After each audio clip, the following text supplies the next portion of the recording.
రాజులండి అంటాం. రాజుల పక్కన వందిమాగదులు ఎందుకుంటారో తెలుసా అండి? వాళ్ళేం ఉత్తినే ఉండరు. సూతుడంటే రాజుకు ఒక లక్షణం ఉండాలి. పురాణం వినాలి రాజు. చాలా బిజీ అండి, నాకు టైం లేదు, అడ్మినిస్ట్రేషన్తో టైం గడిచిపోతోంది అని దిక్కుమాలిన కబుర్లు చెప్పడం కాదు. సూతుడిని పెట్టుకుని పురాణ వచనాలు వింటూ ఉంటాడు బుద్ధి ధర్మబద్ధంగా నడవడం కోసం. వంది మాగధి అని ఇద్దరు ఉంటారు. వంది అంటే ఎప్పుడైనా రాజు పొరపాటు చేస్తే దానివల్ల రాజు యొక్క ముందు పరిపాలించినటువంటి వంశంలోని రాజులకి కళంకం వస్తుందనుకుంటే రాజా నువ్వు తప్పు చేస్తున్నావని చెప్పకుండా రాజు యొక్క వంశంలో ముందు పుట్టినటువంటి రాజుల్ని స్తోత్రం చేస్తాడు. అయ్యయ్యో అటువంటి మహానుభావులు మా వంశంలో పుట్టారు, నా వల్ల పొరపాటు జరిగిపోతోందని రాజు గుర్తెరుగుతాడు. రాజు పూర్వ రాజులకి పొరపాటు జరగకపోయినా తన వల్ల పొరపాటు జరుగుతుంటే మాగధీ స్తోత్రం చేస్తాడు. రాజా నువ్వు ఇంతటి వాడివి, ఇంత వైభవం ఉన్నవాడివి, ఇంత ధర్మాత్ముడవు, ఇటువంటి పనులు చేసిన వాడివి అని ఆగిపోతాడు. అంటే రాజా ఈ పని నువ్వు చెయ్యకూడనిది అని రాజు తన తప్పు దిద్దుకుంటాడు. అందుకని రాజుకి పక్కన వందిమాగదులు ఉంటారు, అంతేకాని అదే పనిగా స్తోత్రం చేయడానికి వాళ్ళు ఉంటారని కాదు దాని ఉద్దేశం. మనకి తెలియక ఇవాళ రోజున అన్ని హాస్యాస్పదమైనటువంటి స్థితిలోకి తెచ్చుకున్నాం మనం.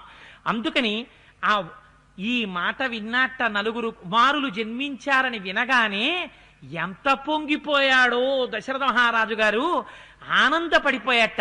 వచ్చిన వాళ్ళందరికీ కానుకలు ఇచ్చేశాడు, బ్రాహ్మణులకి భూరి సంతర్పణలు చేసేశాడు.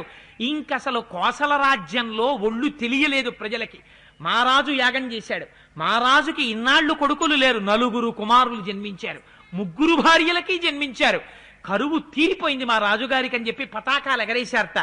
ఎక్కడ చూసినా కలాబి జల్లారట, ధూపాలు వేశారట, నాట్యాలు చేశారట, రంగస్థలాల మీద ప్రదర్శనలు ఇచ్చారట, స్తోత్రాలు చేశారట, దేవాలయాల్లో ఎక్కడ చూసినా పెద్ద పెద్ద పూజలు చేశారట, సహస్ర కలశాభిషేకాలు చేశారట. ఆనందంతో పౌరులందరూ సంతోషపడిపోయారట. ఇది ఒక రాజు పరిపాలించవలసినటువంటి విధానం. అంతగా ఆ రోజున కోసల దేశంలో అందరూ ఆనందపడిపోతున్నారు. అదే సమయంలో బ్రహ్మగారు సభ తీర్చారు. సభ తీర్చి దేవతలందరినీ పిలిచారు.